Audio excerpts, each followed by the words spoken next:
نزعنا ما في صدورهم من غل تجري من تحتهم الأنهار وقالوا الحمد لله۔ اور یہی الفاظ کلام حمید میں نبی کریم صلی اللہ علیہ وسلم نے بھی کہے ہیں، قل یا ایھا الکافرون لا اعبد ما تعبدون، ملتے جلتے ہیں کہ جن کی تم عبادت کرتے ہو ان کی میں عبادت نہیں کر سکتا، جن کی میں عبادت کرتا ہوں یعنی جس رب کی اس کی تم اکیلے عبادت نہیں کرتے، تمہارے لیے تمہارا دین، میرے لیے میرا دین۔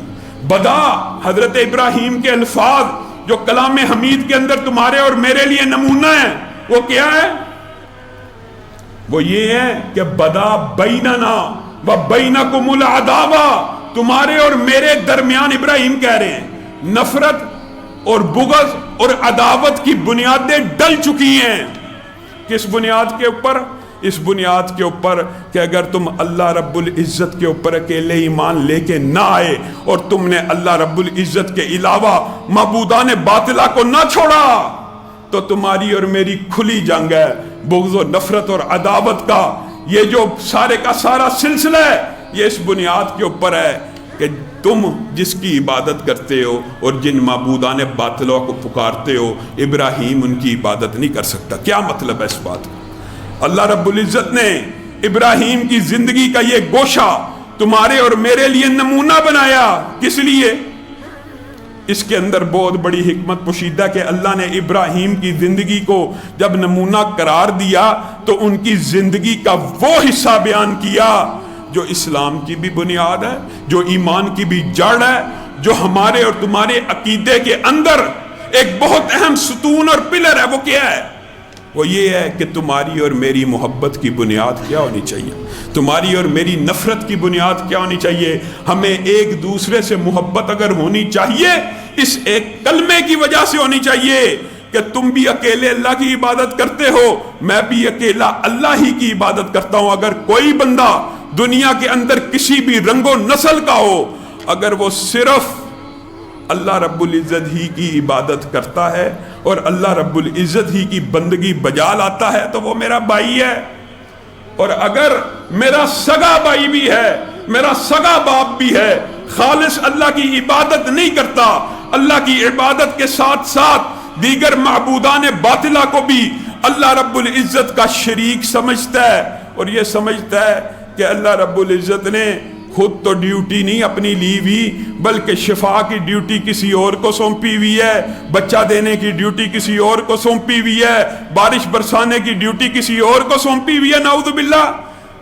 کیا اللہ رب العزت ان تمام چیزوں پہ اکیلا قادر مطلق نہیں ہے جو اللہ رب العزت ڈیوٹیاں تقسیم کر رہا ہے کہ بارش فلاں سے مانگ لو، بیٹا فلاں سے مانگ لو، رزق فلاں سے مانگ لو؟ اگر سگا باپ اور سگا بھائی بھی اس عقیدے کے اوپر ہے تو بدا بیننا و بینکم العداوہ، تمہارے اور میرے درمیان عداوت اور بغض کی ایک لکیر کھینچ دی گئی ہے، تمہارے اور میرے درمیان نفرت اور بغض کا ایک میدان ہے۔ کس بنیاد کے اوپر؟ وہی بنیاد ہے میرے بھائیوں، اللہ کی قسم، حضرت ابراہیم کے جو زندگی کے حالات ہیں، جو ان کا دور ہے، وہ نبی کریم صلی اللہ علیہ وسلم کے دور سے بہت زیادہ مماثلت رکھتا ہے۔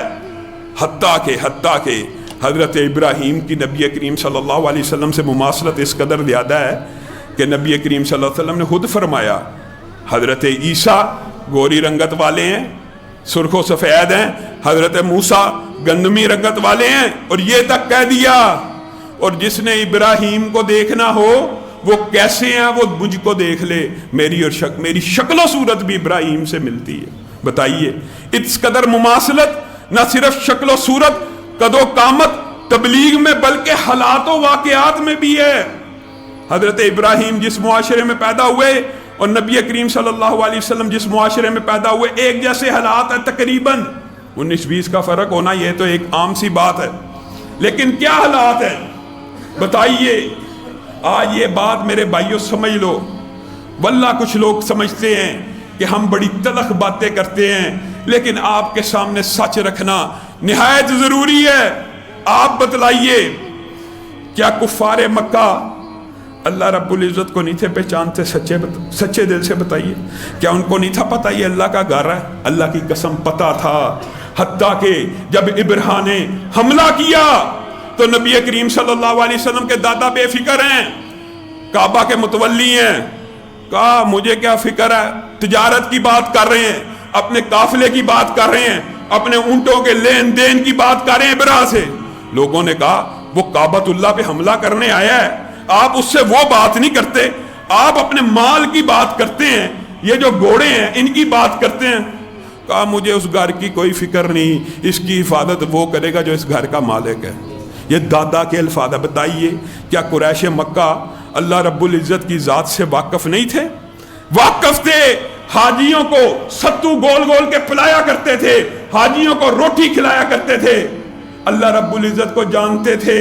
اور یہ بات کچھ لوگ سمجھتے ہوں گے کہ ہم اپنی طرف سے کہہ رہے ہیں، نہیں، اٹھائیے قرآن پاک، قل لمن الارض ومن فیہا، اللہ کہہ رہا ہے، میں کہہ رہا ہوں، کوئی مولوی کہہ رہا ہے، نہیں، قل لمن الارض ومن فیہا، اے پیارے محمد صلی اللہ علیہ وسلم آپ ان سے پوچھ لیجئے زمین و آسمان کی بادشاہی کس کے لیے ہے؟ قل من رب السماوات السبع ورب العرش العظیم، بتائیے یہ آیت کسی مولوی کا قول ہے؟ قل من رب السماوات السبع ورب العرش العظیم، آپ ان سے پوچھ لیجئے 7 آسمانوں کا اور عرش عظیم کا مالک کون ہے؟ امن یملک السمع والابصار، کون ہے جو قوت سامعہ کا اور باصرہ کا مالک ہے؟ کون ہے جو مردوں کو زندہ کرتا ہے اور زندوں کو مارتا ہے؟ اللہ کی قسم یہ ساری آیات قرآن کی ہیں، اور قریب قریب ایمانداری سے وہی ترجمہ کرنے کی کوشش کی ہے۔ آپ ان آیات کا جس سے مرضی ترجمہ کروا لیجئے، قریش مکہ سے مخاطب ہو کر اللہ کے رسول کو یہ حکم دیا جا رہا ہے، آپ ان سے پوچھ لیجئے کہ قوت سامعہ اور باصرہ کا مالک کون ہے، زندوں کو کون مارتا ہے، مردوں کو کون زندہ کرتا ہے، زمین و آسمان کی بادشاہی کس کے لیے ہے، 7 آسمانوں اور عرش عظیم کا رب کون ہے؟ سَيَقُولُونَ لِلَّهِ، ان تمام وہ کہیں گے، اللہ کہہ رہا ہے آرام سے کہہ دیں گے کہ ان سب چیزوں کا مالک تو ایک اللہ ہی ہے۔ بتائیے پھر اختلاف کس بات کے اوپر ہے؟ یہ کیا ہو گیا کہ اللہ کو تو وہ بھی مانتے ہیں، اختلاف کس چیز کا تھا؟ اختلاف کیا ہے؟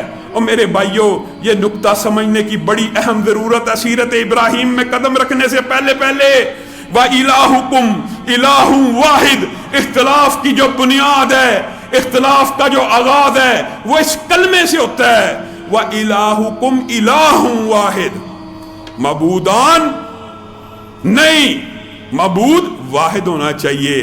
اگر اللہ کو مانتے ہو، اگر اللہ کو خالق مالک ہر چیز کا مانتے ہو، تو یہ کیا بات ہے کہ عبادت جب کرنا شروع کرتے ہو تب اللہ کی عبادت کے علاوہ بھی لوگوں کی عبادت شروع کر دیتے ہو، معبودان باطل کی عبادت کرتے ہو، اس بات کو یوں سمجھیے۔